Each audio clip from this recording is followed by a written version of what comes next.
Welcome to the Empowerment Show with Melissa Heisler on the Linked Local Network. Link locally, connect globally. Every week, discover new personal choices with practical, inspiring guides. And now, here's Melissa. Well, happy Tuesday all, and welcome to the Empowerment Show. I'm Melissa Heisler, Empowerment Coach at It's My Life, and it is your life. Live it. Today, I am joined by Susyn Reeve, best-selling author and leadership and development coach and self-esteem expert. If you'd like to join our conversation, you can post your questions at facebook.com/The Empowerment Show. As I mentioned, we're very excited to be joined today by Susyn Reeve, the best-selling author of The Inspired Life, Unleashing Your Mind's Capacity for Joy. Susyn has 40 years of experience as a leadership and development coach and mentor, and a self-esteem expert. Her clients have included Fortune 100 companies, as well as physicians, attorneys, and educators. She has been a delegate to the UN Commission on the Status of Women and is the co-host of a popular weekly radio show, The On Purpose Show, Your Path to Fulfilling LifeWork. Well, welcome to the show, Susyn. It's great to be here with you today, Melissa. We're very excited to have you on. Anyone who's written a book talking about unleashing your mind's capacity for joy is definitely all about empowerment. Absolutely, and it's clearly an inside job. It is absolutely an inside job. And maybe what we can start talking about is you talk about an inspired life. Can you talk about a little bit what that means to you? Yeah, I have a very simple definition of that, and that is a life that's lived with passion and purpose. And so what that often means is that it is both an inner and outer journey to really discover what is it that you're passionate about. What is it that when you're involved in doing it, it's as if time has no meaning. You become so engaged with what you're involved in, and that it serves the purpose of not only your personal satisfaction, but it also is of service to others. And I think that's so key, is to have that intersection between what we are passionate about, what our gifts are, and then also having some value that's being brought to our community, our world as a whole, our friends and family, whoever it is that we're meant to affect. Yeah, that's so important, and I love the way you just stated it. And it's important to be aware that the doing of our passion, what it might look like at different times in our life, may change in terms of we may, for a time in our life, work for someone else. We may have our own business. There may be a time in our life, given the demands of our life, that what we're doing we're able to do full-time, and at other times we're not able to do it full-time. But it is really being aligned with what I like to think is the coding that we're born with, that we're each born with gifts and talents that when they are nurtured will blossom and grow into magnificent flowers. And maybe we can explore that a little bit, because I know a lot of people get stuck when they look at passion, when they look at what their career is meant to be, when they look at what their life is meant to be, that there's almost a hesitancy to decide or to say this is it, because, well, what if it's not? Or what if it evolves? And you said that what our purpose looks like may change over time. Can you walk us through a little bit about, our internal coding and what we're born with, and yet having the expression change throughout our life? Yeah, I mean, I think that I like to think of an acorn, and that within an acorn is the coding, when nurtured, to grow into a mighty oak. And so that within each one of us, there are talents, there are gifts that we have. So someone might be a great painter. Somebody else might be a great writer. Somebody might be good with detail work. Somebody might be good with music. Somebody might love math. Somebody might be a really, really good listener. And we're born with these gifts. And what so often happens in our life is that we have a lot of the significant people in our life, as well as advertisements, telling us and showing us what life should look like. And so oftentimes we follow a path of doing what we think is the right thing, which may or may not be an expression of our gifts. Let me give you an example. I had a client who became an attorney, was very well paid, worked very long hours, and was following this lineage in his family. His grandfather had been an attorney, his father was an attorney, he had a sister who was an attorney, and he went to law school. And the truth is, he really wasn't happy. He had all of the material success, but from the time he was very young, he loved music. And he was told, and his parents really thinking about what they thought was best for him, follow this law career and you can play music on the side.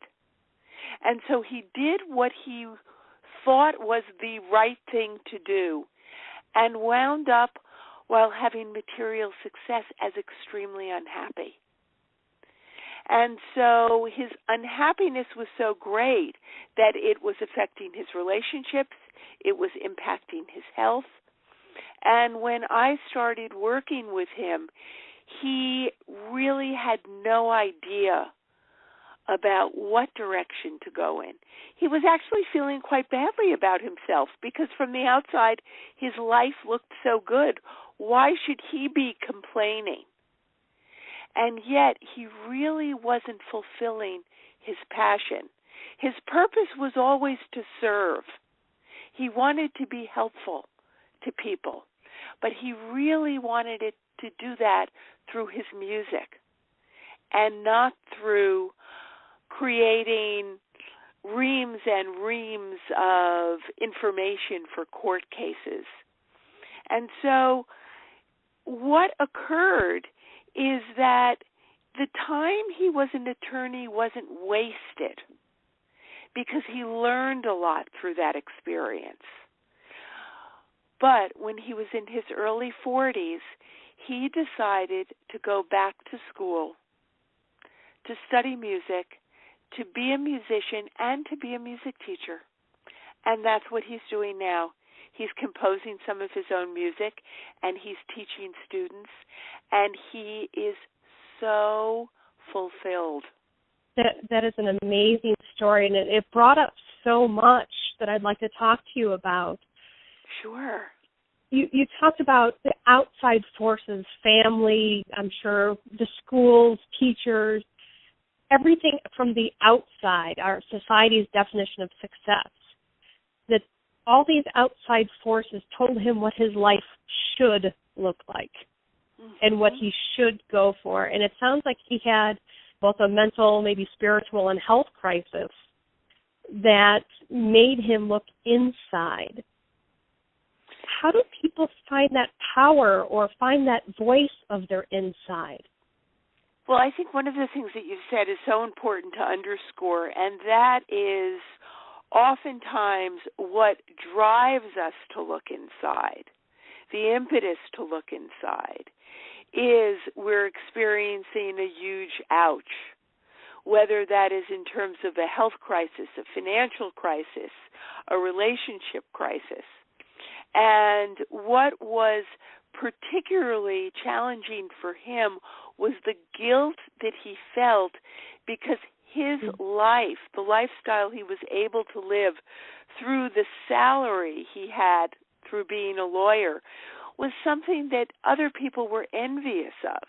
You know, what was wrong with him that he might give this up? but he was miserable. And it was a combination of his marriage being on the rocks, barely having time to spend with his children, and waking up with this deep feeling of dread and depression. And what happened with him is that he started indulging in drinking too much, overeating, not sleeping enough. So he was really at his wit's end. There was a big ouch. And when I first saw him, his primary concern was, how can I get rid of these feelings? And my work with him was, these feelings are the wake-up call for you. These feelings, this discomfort, everything seemingly coming apart in your life is an indicator that you are at a growing edge. And then asking him, are you willing to go inside and really take a look at what makes your heart sing?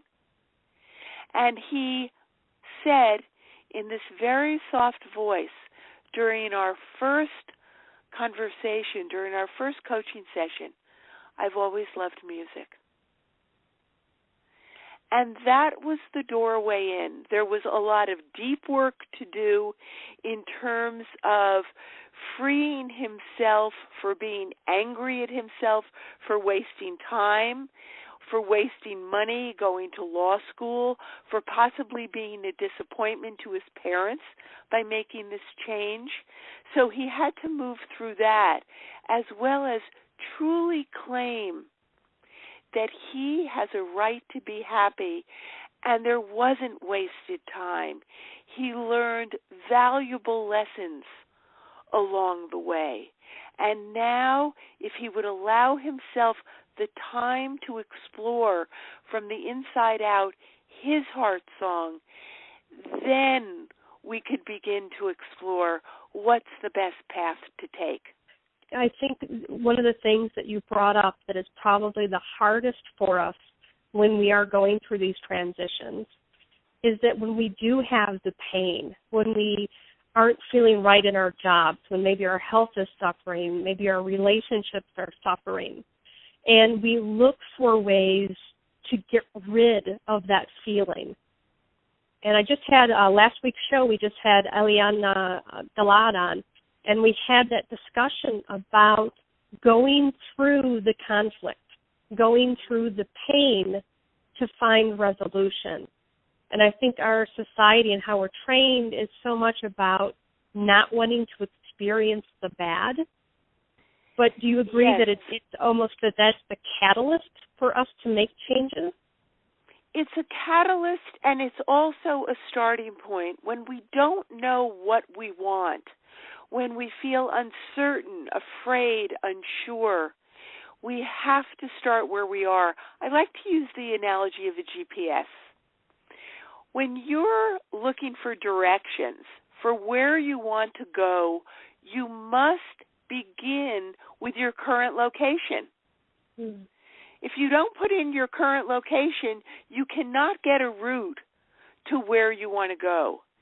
And I think as a culture, we consider some feelings and some experiences bad and negative. We want to get rid of them. We get angry with ourselves and judge ourselves for having those feelings. And so I really like to think of when the, in quote, negative comes up, when the discomfort comes up in my body, that it is a call to me, a reminder to me that I'm at a growing edge, that it's now time for me to evolve my thinking about myself and about my circumstances. Because what I've learned in doing the work that I do for 40 years, working with tens of thousands of people during that time, is everybody experiences shame in their life. Everybody experiences anger, frustration, happiness, joy.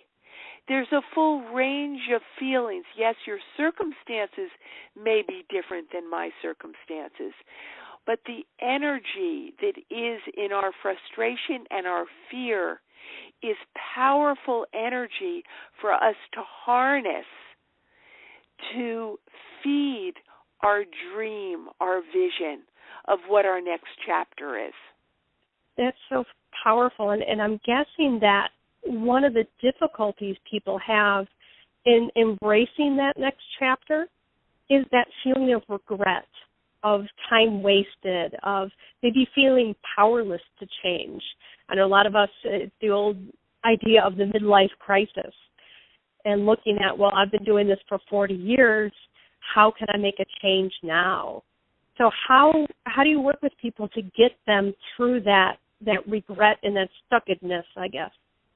Well, I'm going to use myself as an example in this. In 2005, I pretty much left my corporate work. I'd been extremely successful. I had a very successful organization development, personal development consulting practice.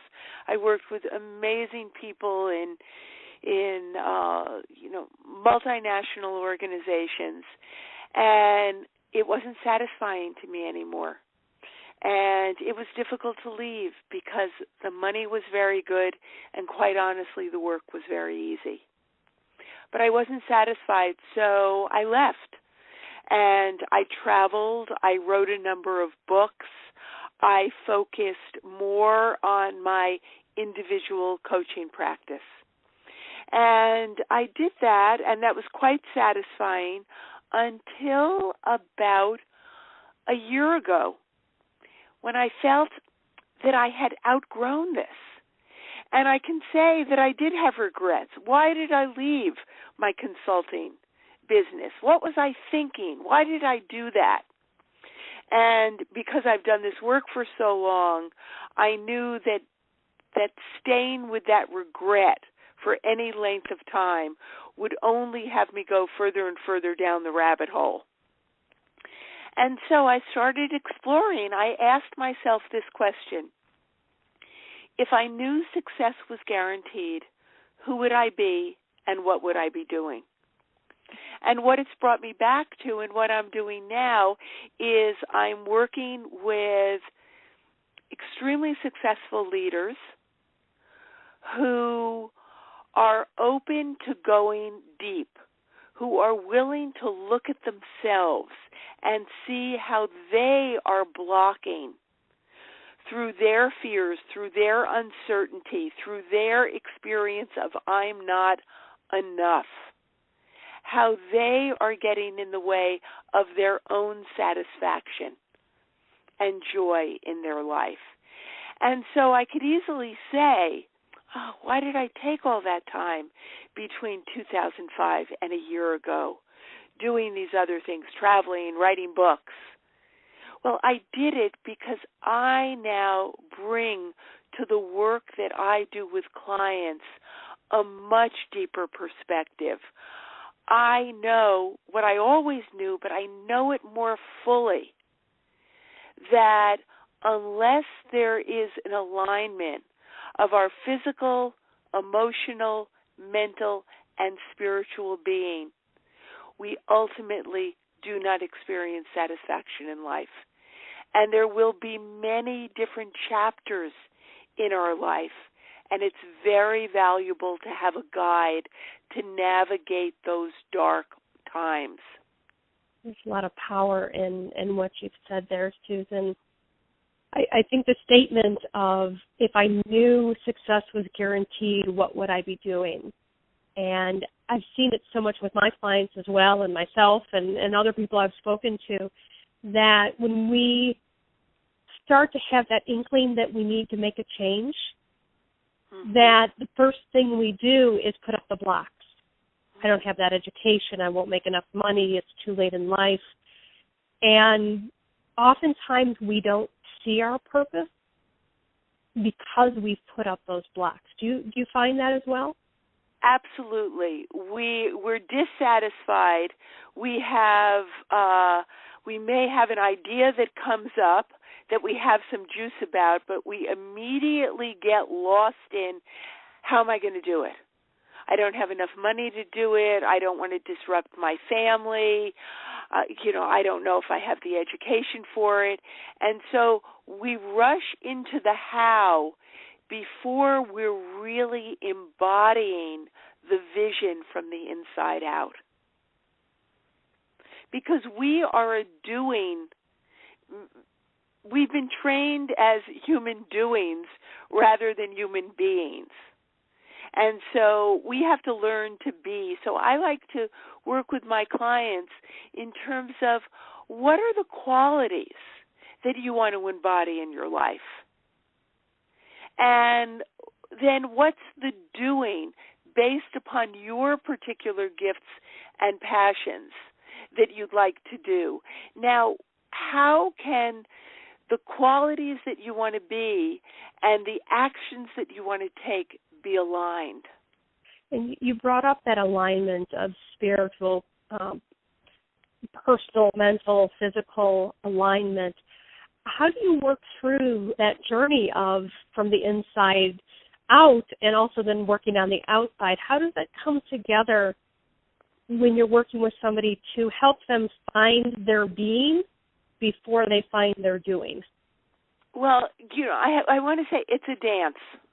And it isn't that, for the first month we're only going to do inner, and then for the second month we'll do outer, and then we'll go back to inner. Starting with that question of, who do you want? If you knew success was guaranteed, who would you be and what would you be doing? And sometimes that question is too difficult. Sometimes that question is a leap for people. So then start with what you don't want.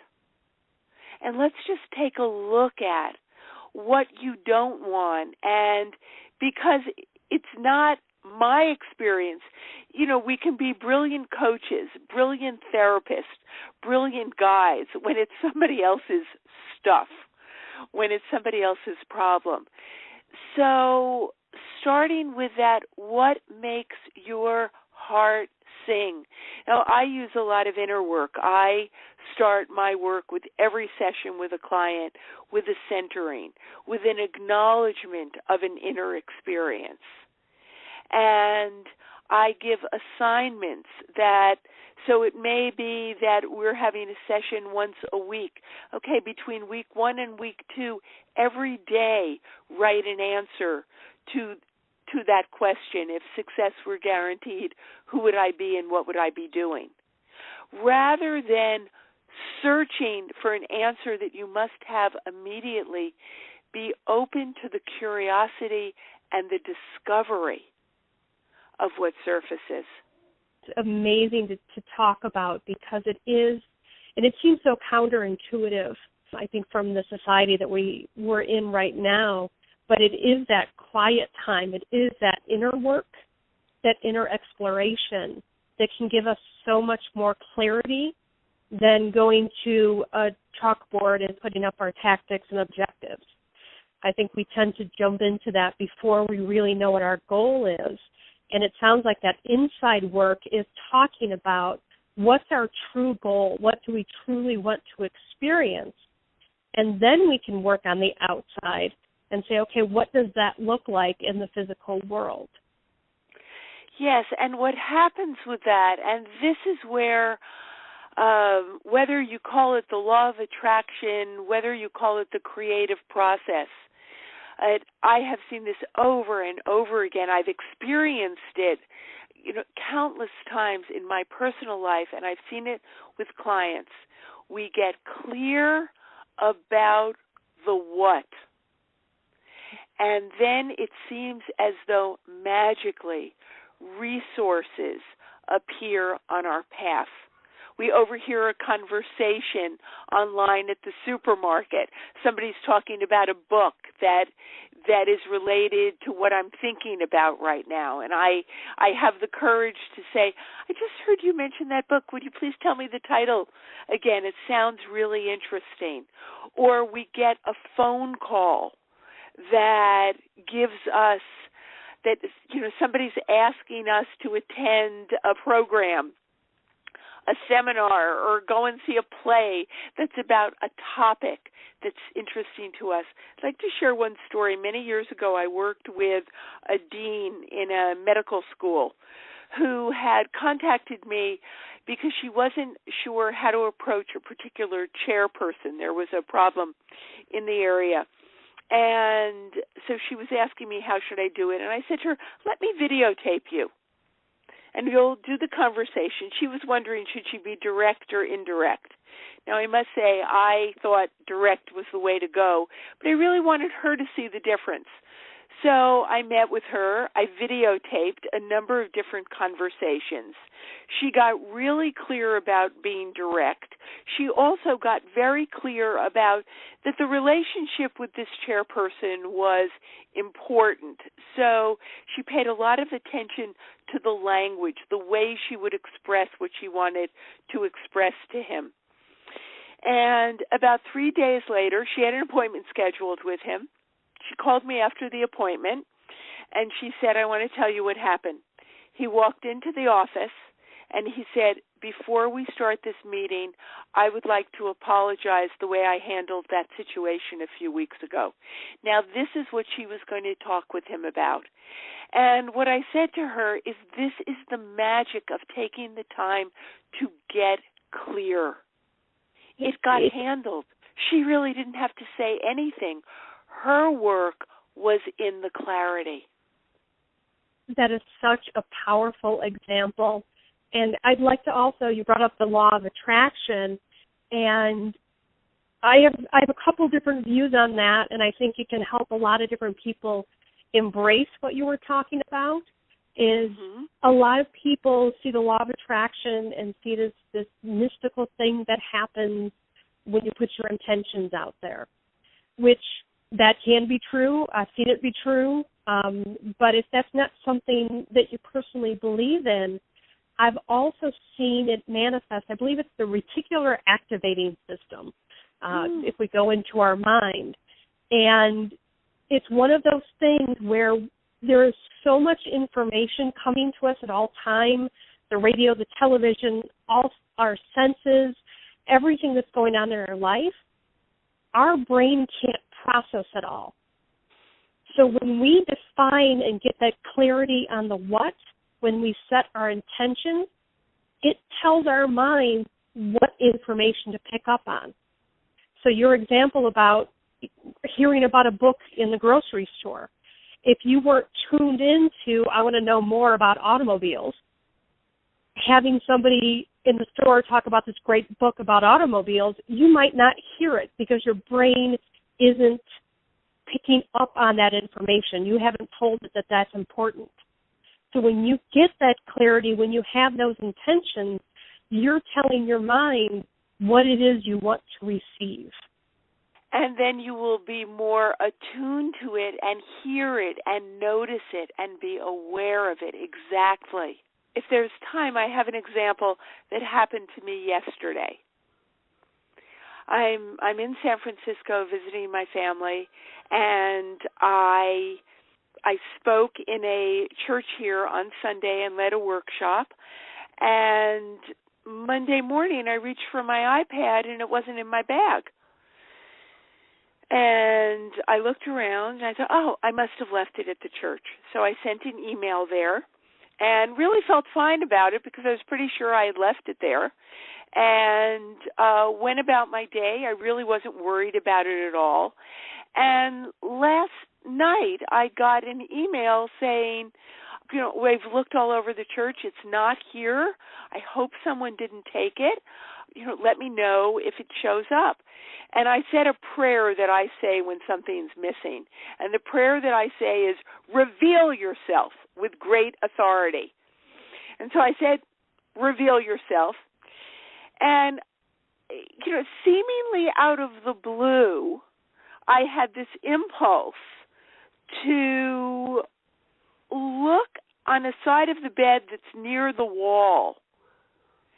And I moved the blanket, and there was my iPad. Now, for me, the key in this is that I wasn't worried about it. I really trusted that it would show up, and it did. I think trust is very powerful. It's setting that clarity and then having trust that what you intend will occur. And I like your reveal yourself statement. The one I always use is probably more of that on the trust side and keeping away from the fear. I always say there's nothing lost in the universe. It's still in the universe somewhere. Yes, yes. So, but I will add your second statement of reveal yourself now. Where in the universe are you? So what are some words of wisdom that you can give maybe some of our skeptics that are listening right now as far as those people who feel that they're stuck in their lives and where they're at?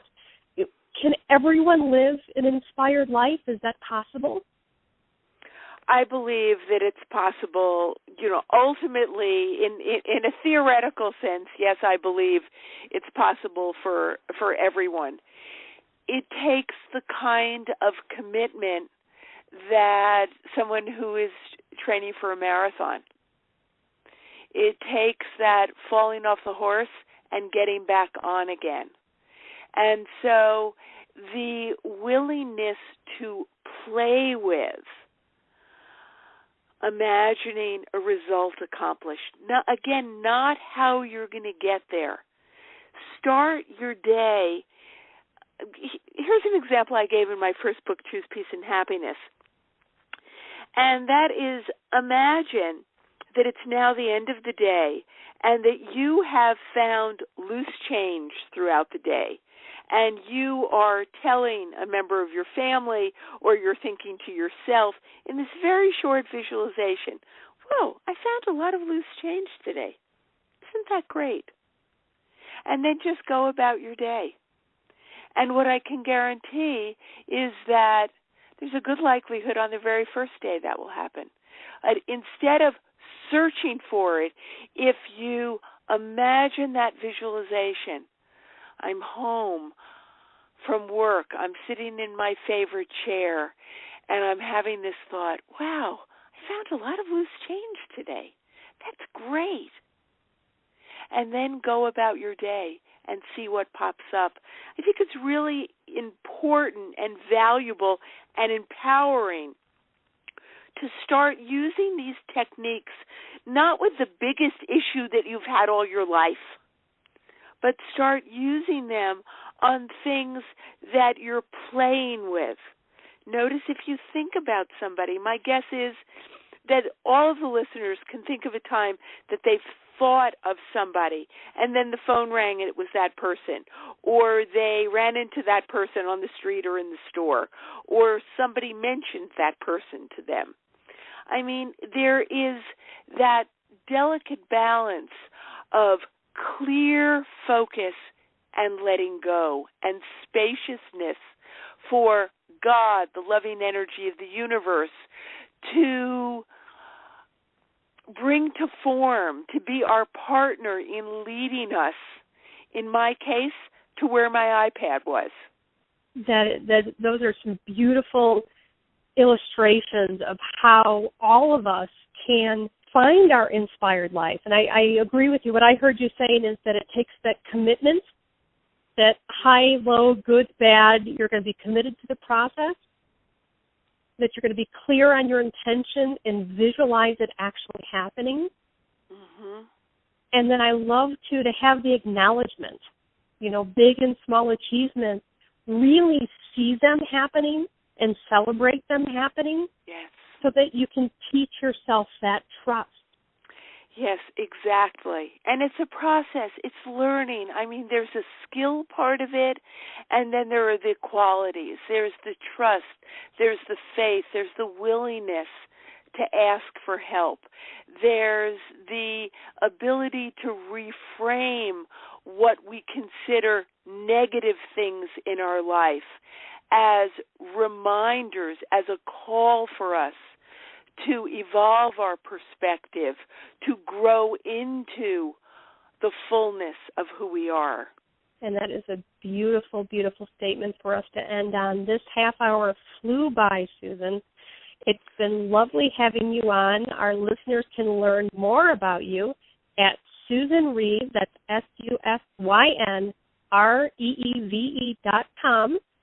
And thank you again, Susyn, so much for being on the show and doing all this incredible work over the years and helping so many. Thank you so much for this opportunity and for the work you're doing and who you are. Join Melissa Heisler next week right here at The Empowerment Show on the Linked Local Network. Link locally, connect globally. Learn about the next show and listen to previous shows at linkedlocalnetwork.com/empowerment. Join the conversation at facebook.com/The Empowerment Show or twitter.com/Empowerment Show.